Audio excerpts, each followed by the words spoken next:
જો તૈયાર છે આપણી વાલની ડીશ, વાલનું શાક, ભાત, અથાણું, દહીં, ડુંગળી અને રોટલી. જો ખાલી આટલું આપણને બપોરના સમયે જમવા મળી જાય તો ચાર ચાંદ લાગી જાય, પેટ ભરાઈ જાય, ઓવરડોઝ પણ ના થાય અને મજા પડી જાય. Hello friends, good morning. આજે આપણે બનાવીશું વાલનું શાક. ગુજરાતીઓના પ્રિય એવા વાલ અને સૌના પ્રિય એવા વાલ.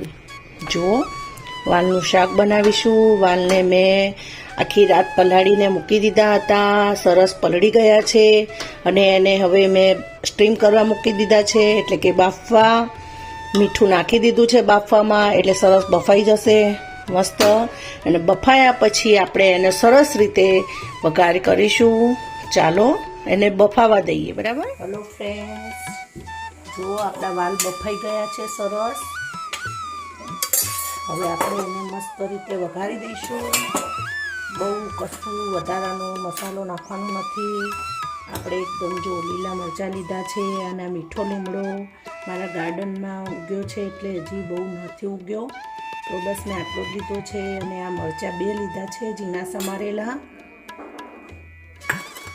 બેસન લીધું છે, બેસન આપણે તેલમાં જ નાખી દઈશું, બરાબર.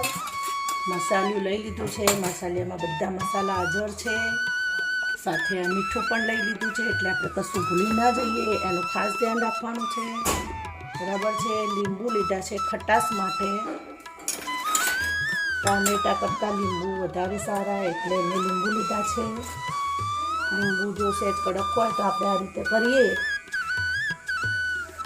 તો એકદમ પોચું થઈ જાય છે અને એનું રસ બધો કમ્પ્લીટ આપણને મળી રહે છે.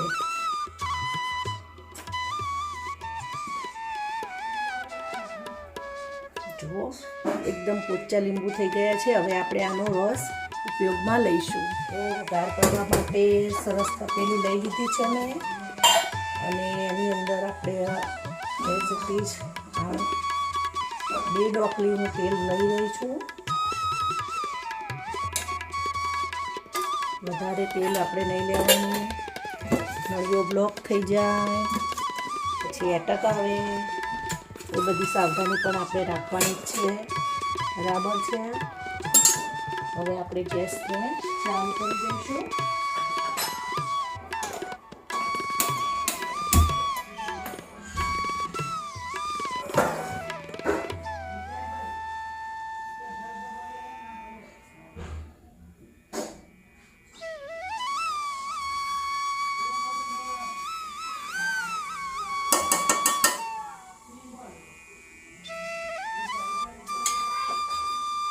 વાલનું શાક અમારા ગુજરાતીઓને બહુ ભાવે, અમારે ફેમિલીને પણ જોકે બહુ ભાવે છે, મારા બાળકોને પણ બહુ જ ગમે છે. વાલનું શાક એકદમ દેખાવમાં કાજુ જેવું લાગે છે, એટલે એ લોકોને મજા પડી જાય છે જમવાની. મારા એક કાકાનો પણ ફેવરિટ છે આ.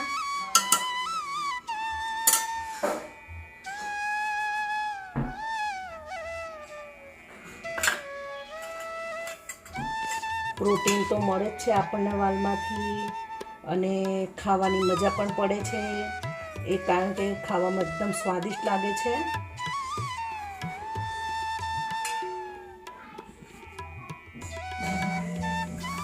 આપણે સૌ પ્રથમ રાઈ નાખીશું. તમને રાઈ ફૂટવાનો અવાજ તો આવતો જ હશે.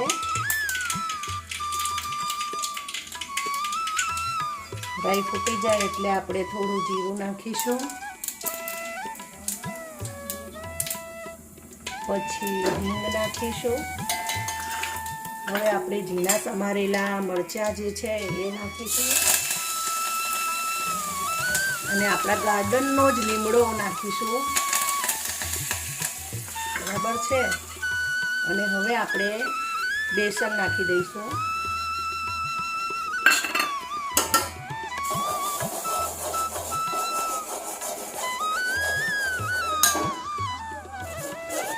બેસન આપણું સરસ તેલમાં શેકાઈ રહ્યું છે.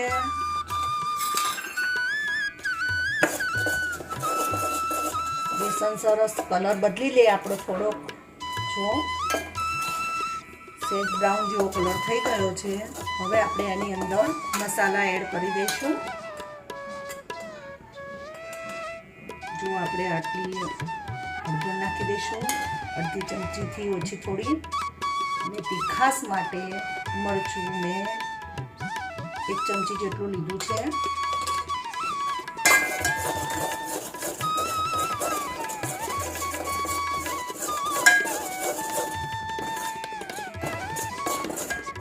જો મસાલો આપણો સરસ થઈ ગયો છે.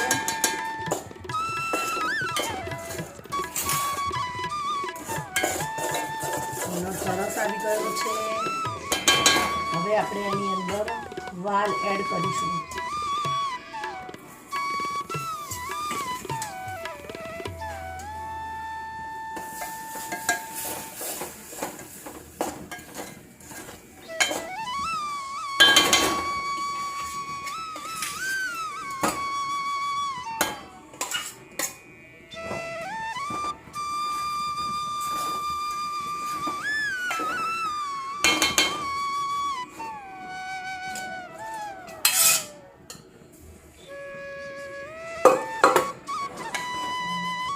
વાલ એડ કરીને આ રીતે સરસ મિક્સ કરી દેવાનું.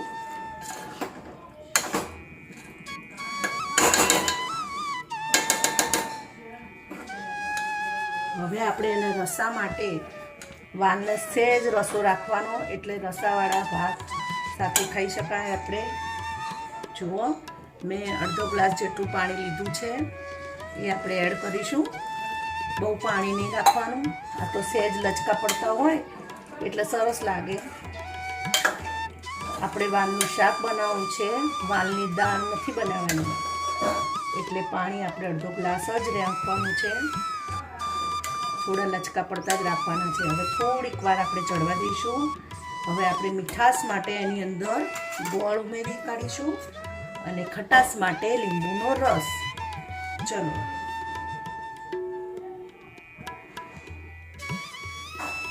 જુઓ, હવે આપણે એની અંદર ગોળ ઉમેરીશું મીઠાશ માટે.